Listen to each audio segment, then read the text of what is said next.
ഇന്നത്തെ വീഡിയോയിൽ കുറേ നിർണായകമായിട്ടുള്ള വിഷയങ്ങളാണ്. അതിൽ ലോക്ക്ഹീഡ് മാർട്ടിൻ ഇന്ത്യക്കുള്ളിൽ ഒരു പ്രൊഡക്ഷൻ ഹബ്ബ് സ്റ്റാർട്ട് ചെയ്യാൻ വേണ്ടിയിട്ട് തീരുമാനിച്ചിട്ടുണ്ട്. C-130J ഇന്ത്യൻ എയർഫോഴ്സിൻ്റെ ടാക്ടിക്കൽ എയർലിഫ്റ്റിന് വേണ്ടിയിട്ട് ഉപയോഗിക്കുന്ന ഒരു എയർക്രാഫ്റ്റ് ആണ്.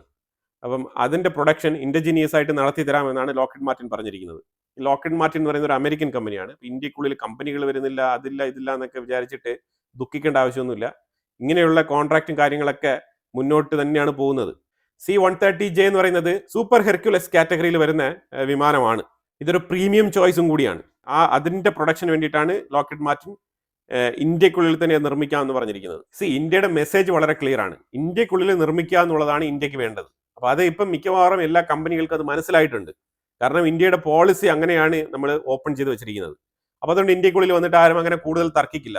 നമ്മളൊരു പ്രോഡക്റ്റ് വാങ്ങിക്കുന്നതിന് മുമ്പ് പലതവണ നമ്മൾ ഇതിനെക്കുറിച്ച് ആവർത്തിച്ച് പറയുന്നുണ്ട്, ആവശ്യപ്പെടുന്നുണ്ട്. മാക്സിമം ഇൻഡിജിനിയസ്, അതാണ് നമ്മൾ ആവർത്തിച്ച് പറയുന്നത്. കാരണം നമുക്ക് ഒരുപാട് യങ് പോപ്പുലേഷൻ ഉണ്ട്, ഇവർക്കൊക്കെ ജോലി ആവശ്യമുണ്ട്. അപ്പോൾ ഈ ജോലിക്ക് വേണ്ടിയിട്ടാണ് മാക്സിമം കമ്പനികളെ നമ്മൾ ഇന്ത്യക്കുള്ളിൽ കൊണ്ടുവരണം, നിങ്ങൾ ഇൻഡിജീനിയസ് ആയിട്ട് മാനുഫാക്ചറിങ് ചെയ്യണമെന്ന് പറയുന്നത്. നിങ്ങൾ ടെക്നോളജി ട്രാൻസ്ഫർ ചെയ്യാൻ തയ്യാറാണോ ഇല്ലയോ എന്നുള്ളതൊക്കെ രണ്ടാമത്തെ കാര്യം. പക്ഷേ നിങ്ങളുടെ തന്നെ കമ്പനി കൊണ്ടുവന്ന് നിങ്ങൾക്ക് ഇവിടെ മാനുഫാക്ചറിങ് ചെയ്യാം, ഇവിടെ 10 പേർക്ക് ജോലി കൊടുക്കാം. അത് തന്നെയാണ് ഇന്ത്യ ഉദ്ദേശിക്കുന്നത്. ഇന്ത്യയുടെ ഭാഗത്തുനിന്ന് വളരെ നിർണായകമായിട്ടുള്ളൊരു ചോദ്യം ആർക്കാണെന്ന് ചോദിച്ചു കഴിഞ്ഞാൽ അമേരിക്കയ്ക്ക്. അത് എന്തുകൊണ്ടാണെന്ന് പറഞ്ഞാൽ അമേരിക്കയും അസീം മുനീറും കൂടെ ചേർന്നിട്ട്, പ്രത്യേകിച്ച് ട്രംപും അസീം മുനീറിന്റെ കൂട്ടാളികളൊക്കെ ചേർന്നുകൊണ്ട് അമേരിക്കയ്ക്ക് ലഞ്ച് കഴിക്കാൻ പോയായിരുന്നല്ലോ. ആ ലഞ്ചിന്റെ ബില്ലാണ്. അപ്പം ഇത് ശരിക്കും രണ്ട് തരത്തിലാണ് ചോദിച്ചിരിക്കുന്നത്. ഒന്ന് ജസ്റ്റ് മോക്കിംഗ് ആയിട്ടാണ് ഇതിന്റെ ഹെഡിങ് വന്നിരിക്കുന്നത്, ലഞ്ച് ബില്ല് വന്നിട്ടുണ്ടെന്നുള്ളത്, അസീം മുനീറിന്റെ ലഞ്ച് ബില്ല് എന്നുള്ളത്. പക്ഷേ ഇവിടെ ഒരു കോൺട്രാഡിക്ഷനാണ് ചൂണ്ടിക്കാണിക്കപ്പെടുന്നത്. ഈ കോൺട്രാഡിക്ഷൻ വേറെ ഒന്നുമില്ല. ട്രംപ് ഭരണത്തിൽ വന്ന ഉടനെ തന്നെ അന്ന് F-16 അപ്ഗ്രേഡ് ചെയ്യാൻ വേണ്ടിയിട്ട് 450 മില്യൺ ആണ് അപ്രൂവ് ചെയ്തിരുന്നത്. 450 മില്യണിനുള്ള അപ്ഗ്രേഡിങ് ഇതൊക്കെ കഴിഞ്ഞില്ലേ? എന്നിട്ട് കാൽക്കുലേറ്റ് ചെയ്ത് വെച്ചിരുന്നതിന് 450 മില്യൺ ആണ്. അപ്പൊ അതിനുള്ളിൽ 430 മുതൽ 50 ആ ഒരു റേഞ്ചാണ് വന്നിരുന്നത് ആ ഒരു എമൗണ്ട്. അത് കഴിഞ്ഞിട്ട് ആ ഒരു ബില്ല് പാസ്സാക്കി കൊടുത്തൊരു 3 മാസം പോലും കഴിഞ്ഞിട്ടില്ല. അതിനുള്ളിൽ ഇപ്പൊ അടുത്ത് 680 മില്യൺ പാകിസ്ഥാന് വേണ്ടിയിട്ട് F-16 അപ്ഗ്രേഡ് എന്ന് പറഞ്ഞിട്ട് കൊടുക്കുന്നത് എന്തിനാണ്? ഈ ഒരു ചോദ്യം. അപ്പൊ അതായത് ഓപ്പറേഷൻ സിന്ദൂറിൽ ഇന്ത്യ F-16 അടിച്ച് തകർത്തതിന്റെ പകരമായിട്ടാണോ, അതുമായിട്ട് ബന്ധപ്പെട്ട് അപ്ഗ്രേഡ് ചെയ്യാൻ വേണ്ടിയിട്ടാണോ ഈ 680 മില്യൺ ഇപ്പം അലോക്കേറ്റ് ചെയ്തിരിക്കുന്നത്? അതല്ല എന്നുണ്ടെങ്കിൽ ആ 450 മില്യണിൽ അപ്ഗ്രേഡേഷൻ നടന്നു, ഈ 680 മില്യൺ അസീം മുനീറിന് കൊടുക്കുന്ന കൈക്കൂലിയാണോ എന്നുള്ള ചോദ്യം. ഇതാണ് ഈ രണ്ട് തരത്തിലാണ് ഇപ്പോൾ ചോദ്യം. അതിനെയാണ് ഈ അസീം മുനീറിന്റെ ബില്ല് എന്ന് ഇവിടെ എഴുതിയിരിക്കുന്നത്. അപ്പം ഇങ്ങനൊരു ചോദ്യം, വളരെ ക്രിട്ടിക്കൽ ആയിട്ടുള്ള ഒരു ചോദ്യമാണ് ഉയർത്തിയിരിക്കുന്നത്. ഇതിനുള്ള ഉത്തരം ശരിക്കും പറഞ്ഞാൽ നമ്മൾ പറഞ്ഞിരിക്കുന്നെങ്കിലും ഇത് വൈറ്റ് ഹൗസിൽ കൃത്യമായിട്ട് ഏതെങ്കിലും ഒരു മാധ്യമ പ്രവർത്തകർ ചോദിക്കുകയും ചെയ്യും, ട്രംപ് ക്ഷുഭിതനാകുകയും ചെയ്യും എന്നുള്ളത് ഇനി വരും ദിവസങ്ങളിൽ നമുക്ക് അറിയാൻ കഴിയും. കാരണം ഈ ചോദ്യം വളരെ ക്രിട്ടിക്കൽ ആയിട്ടുള്ള ചോദ്യമാണ്. പറഞ്ഞ് മനസ്സിലായല്ലോ എന്താണ് സംഭവം എന്നുള്ളത്. കാരണം ഓൾറെഡി തന്നെ അവർ F-16 അപ്ഗ്രേഡ് ചെയ്തു എന്നുള്ളതാണ് ക്ലെയിം. 450 മില്യൺ അന്ന് പാസ്സാക്കി കൊടുത്തിട്ടുണ്ടായിരുന്നു. ഫെബ്രുവരിയിലെങ്ങാണ്ട് കൊടുത്താണ്, 2025 ഫെബ്രുവരിയിൽ. അത് കഴിഞ്ഞിട്ട് ഇതേ സെയിം ഇയറിൽ തന്നെ 680 മില്യൺ അഡീഷണൽ ആയിട്ട് കൊടുക്കുന്നത് എന്തിന്? അതായത് ഇന്ത്യ അടിച്ച് തകർത്ത F-16 പകരമായിട്ടാണോ? അതിന് പുതിയ F-16 വല്ലതും ഇറക്കി കൊടുക്കുന്നുണ്ടോ? അതാണ് ചോദ്യം. ഡയറക്റ്റ് ആയിട്ടുള്ള ചോദ്യമാണ്. ട്രംപിന് മനസ്സിലാവും വളരെ വ്യക്തമായിട്ട്. കാരണം അമേരിക്ക പാസ്സാക്കുന്ന പൈസയൊന്നും ഡയറക്റ്റ് ആയിട്ട് പാകിസ്ഥാനോ അല്ലെങ്കിൽ ഒരു രാജ്യത്തിനും കൊടുക്കത്തില്ല. അത് ശരിക്കും പറഞ്ഞാൽ ഒരു ബിസിനസ് ടെക്നിക്കാണത്. അവർ ശരിക്കും ആ ഒരു തുക അവർ അമേരിക്കയുടെ ഉള്ളിൽ പ്രവർത്തിക്കുന്ന കമ്പനികൾക്കാണ് കൊടുക്കുന്നത്. F-16 നിർമ്മിക്കുന്ന കമ്പനി, ആ കമ്പനിക്കായിരിക്കും ഈ ഒരു ഫണ്ട് പോകുന്നത്. അവിടെ നിന്ന് അവർ അപ്ഗ്രേഡ് എന്നുള്ള നിലയിൽ പുതിയ ഫൈറ്റർ ജെറ്റുകൾ കൊടുക്കാനാണോ എന്നാണ് ഈ ചോദ്യം. മനസ്സിലായല്ലോ? അപ്പൊ ആരുടെ ഫൈറ്റർ ജെറ്റ് ആരടിച്ച് വീഴ്ത്തി എന്നുള്ളതിന്റെ കൃത്യമായിട്ടുള്ള ഉത്തരം അവിടെ കിട്ടും. പാകിസ്ഥാന്റെ പ്രസിഡന്റ് ആസിഫ് അലി സർദാരി അക്സെപ്റ്റ് ചെയ്ത ഒരു വിഷയം, അത് പാകിസ്ഥാന്റെ ഉള്ളിൽ വലിയ രീതിയിൽ ചർച്ചയാവുകയാണ്. മാധ്യമങ്ങളൊക്കെ എടുത്തിട്ട് അലക്കാണ്. അത് വേറൊന്നുമല്ല, ശരിക്കും അസീം മുനീർ ഇന്ത്യ പാകിസ്ഥാൻ യുദ്ധം ഓപ്പറേഷൻ സിന്ദൂർ തുടങ്ങിയ സമയത്ത് ഇയാളെ നേരിട്ട് ഫോണിൽ വിളിച്ചിട്ട് പറഞ്ഞത്, നിങ്ങൾ ബങ്കറിന്റെ ഉള്ളിൽ പൊക്കോളൂ, ഇന്ത്യ യുദ്ധം തുടങ്ങിയിരിക്കുന്നു എന്ന് പറഞ്ഞ മഹാനാണ് അസീം മുനീർ എന്നാണ് പുള്ളിക്കാരൻ വിളിച്ചു പറഞ്ഞിരിക്കുന്നത്. ഒന്ന് ആലോചിച്ച് നോക്കുക എത്രമാത്രം നാണക്കേടാണെന്ന്. ഒരു രാജ്യത്തിന്റെ പ്രസിഡന്റ് വിളിച്ച് പറയുകയാണ് ഈ ദളപതിയെ കുറിച്ച്, അതായത് ഈ ഫീൽഡ് മാർഷലിനെ കുറിച്ച് പറയുകയാണ്, ഫീൽഡ് മാർഷൽ എന്നെ വിളിച്ചിട്ട് ഇങ്ങനെ പറഞ്ഞു എന്ന്. ഇനി ഇതിനേക്കാൾ നാണക്കേടിന് വരാനുണ്ടോ എന്ന് ചോദിച്ചു കഴിഞ്ഞാൽ ഈ അസീം മുനീറിന് വരാനില്ല. ഒന്നാമത്തെ കാര്യം, ഇയാളാണ് പല രാജ്യങ്ങൾക്കും ഡിഫൻസ് സപ്പോർട്ട് കൊടുക്കുന്നത്. എല്ലാവർക്കും ഇപ്പൊ സൗദി അറേബ്യക്കൊക്കെ ഇതേ ഉപദേശം കൊടുക്കുമായിരിക്കും. അതായത് ഇതേപോലെ യുദ്ധം തുടങ്ങിയിട്ടുണ്ട്, ഇറാൻ അപ്പുറത്ത് യുദ്ധം തുടങ്ങിയിട്ടുണ്ട്, നിങ്ങൾ ബങ്കറിനുള്ളിൽ പൊക്കോ, MBS please go to the bunker എന്ന് പറയുമായിരിക്കും. ഇനി അതും പോരാഞ്ഞിട്ട് ഇഷാഖ് ദർ എന്ന് പറഞ്ഞിട്ട് അവിടുത്തെ ഡെപ്യൂട്ടി പ്രൈം മിനിസ്റ്ററും ഇതേ സ്റ്റേറ്റ്മെന്റ് പറഞ്ഞ് കൺഫേം ചെയ്തിട്ടുണ്ട്. ഇഷാഖ് ദറിനെയും വിളിച്ചിട്ട് ഇതേപോലെ പറഞ്ഞെന്ന്, എന്താണ് ബങ്കറിന്റെ ഉള്ളിൽ പൊക്കോന്ന്. എന്ത് കഷ്ടമാണ് നോക്കൂ. ബങ്കറിനുള്ളിൽ തീർച്ചയായിട്ടും പോവാം, യുദ്ധകാലങ്ങളിൽ ബങ്കറിനുള്ളിൽ പോവാം. പക്ഷെ ഒരു പട്ടാള മേധാവി ഇങ്ങനെ പറയാന്ന് പറഞ്ഞു കഴിഞ്ഞാൽ പിന്നെ ആ രാജ്യത്തിന് എന്ത് പവറാണുള്ളത്? 5 ലക്ഷം എന്റെ കയ്യിലുണ്ട്, ഞാൻ ഗാസയിൽ ഇറക്കിത്തരാം, ഞാൻ ലിബിയയിൽ ഇറക്കിത്തരാം എന്നൊക്കെ പറഞ്ഞ് ഇങ്ങനെ വാചാലനായിട്ട് പൈസ വാങ്ങിച്ച് കീശയിൽ ഇട്ടിട്ട് ഈ ഇത്തരത്തിലുള്ള ആർമിയാണോ ഇവർ അയച്ചു കൊടുക്കാൻ പോകുന്നത് എന്നുള്ളതാണ് ചോദ്യം. Blue Bird Block 2 ISRO low ഓർബിറ്റിൽ എത്തിച്ച ആ ഒരു സാറ്റലൈറ്റ് അത് അടുത്ത ആഴ്ച പൂർണ്ണ സജ്ജമായിട്ട് പ്രവർത്തനം ആരംഭിക്കും എന്നുള്ളത് ആ ഒരു കമ്പനി, വാഷിംഗ്ടണിൽ നിന്നുള്ള ബ്ലൂബേർഡിന്റെ കമ്പനി തന്നെ അതിനെക്കുറിച്ചുള്ള ഒരു പ്രസ്താവന നടത്തിയിട്ടുണ്ട്.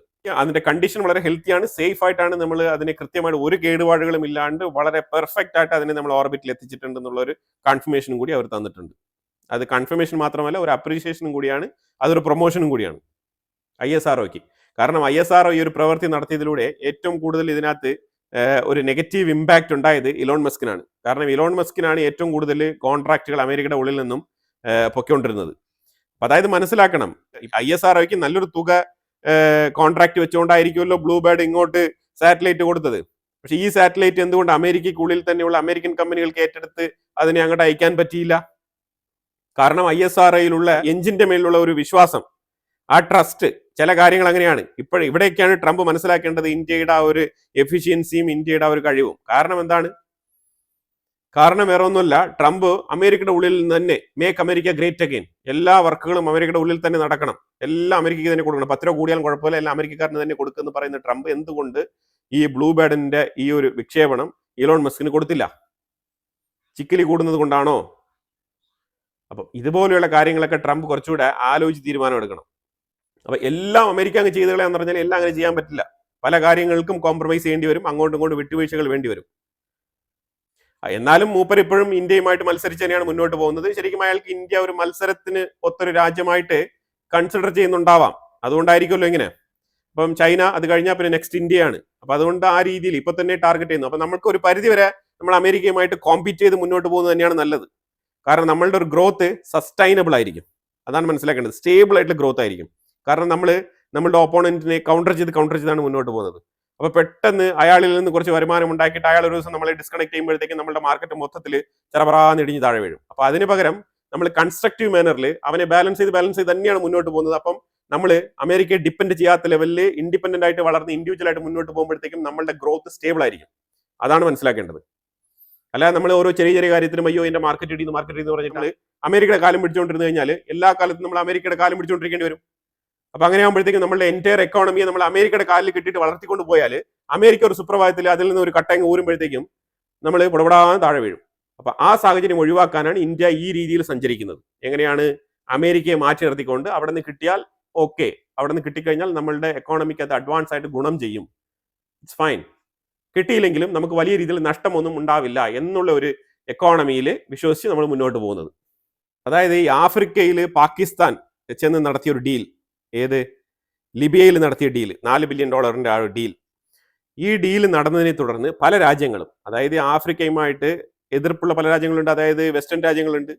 അപ്പൊ അങ്ങനത്തെ വെസ്റ്റേൺ രാജ്യങ്ങളിലൊക്കെ ഇപ്പോൾ ഒരു വിയോജിപ്പ്, പാകിസ്ഥാന്റെ ഈ നടപടിയെ എതിർത്തുകൊണ്ട് പല രാജ്യങ്ങളും ഇപ്പോൾ സ്റ്റേറ്റ്മെന്റ് പറഞ്ഞിരിക്കുന്നത് ഇത് ഒരു ഇന്റർനാഷണൽ ലോ വയലേഷൻ ആണെന്നാണ് രേഖപ്പെടുത്തുന്നത്. ഇപ്പം വെസ്റ്റേൺ രാജ്യങ്ങൾ പലരും അസൂയോടുകൂടി പലതും രേഖപ്പെടുത്തും. കാരണം ആഫ്രിക്കയിൽ അവർക്ക് വല്ലാത്ത രീതിയിലുള്ള താല്പര്യങ്ങളുണ്ട്. ആ താല്പര്യങ്ങൾ ഇപ്പൊ ആഫ്രിക്ക സംരക്ഷിക്കുന്നില്ല, അതൊരു പ്രധാനപ്പെട്ട കാര്യമാണ്. അപ്പൊ അതുകൊണ്ട് പാകിസ്ഥാൻ അല്ല, അവിടെ ആര് പോയി എഗ്രിമെന്റ് വെച്ചാലും വെസ്റ്റേൺ രാജ്യങ്ങൾ ഇത് തന്നെ പറയും.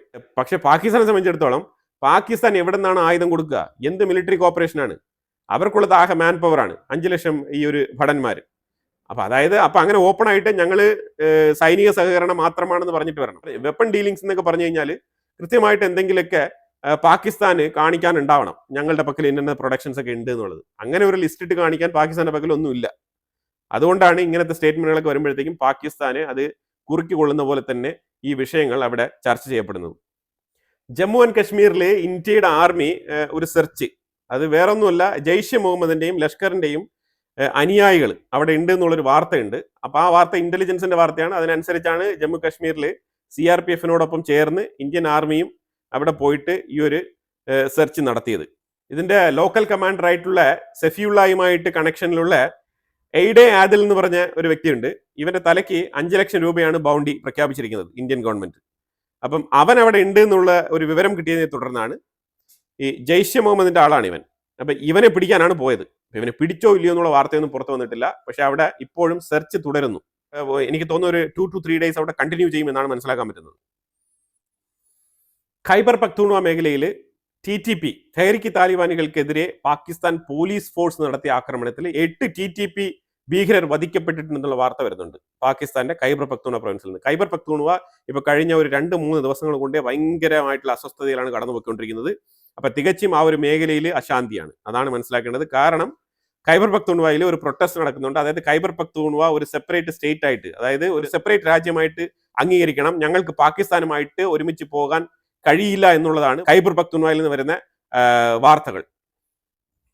ISRO ഒരു സൈഡിൽ നേട്ടങ്ങൾ കൊയ്യുമ്പോൾ റഷ്യ മറ്റൊരു സൈഡിൽ സോയസ് 2.1 എന്ന് പറഞ്ഞ ആ ഒരു ലോഞ്ച് വെഹിക്കിളിൽ 52 സാറ്റലൈറ്റുകൾ ഇൻടാക്ട് ചെയ്തിട്ട് വോസ്റ്റക്നെ സ്പേസ് പോർട്ടിൽ നിന്നാണ് ഈ ഒരു ലോഞ്ച് അവർ നടത്തിയത്.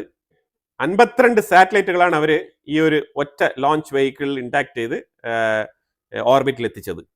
കുറെ നിർണായകമായിട്ടുള്ള വിഷയങ്ങളാണ് ഈ വീഡിയോയിൽ പങ്കുവച്ചത്. ഇതിനെക്കുറിച്ചുള്ള അഭിപ്രായങ്ങൾ കമന്റ് ബോക്സിൽ രേഖപ്പെടുത്തുക. കൂടുതൽ വാർത്തകളുമായിട്ട് അടുത്ത വീഡിയോയിൽ വരാം. Thank you so much.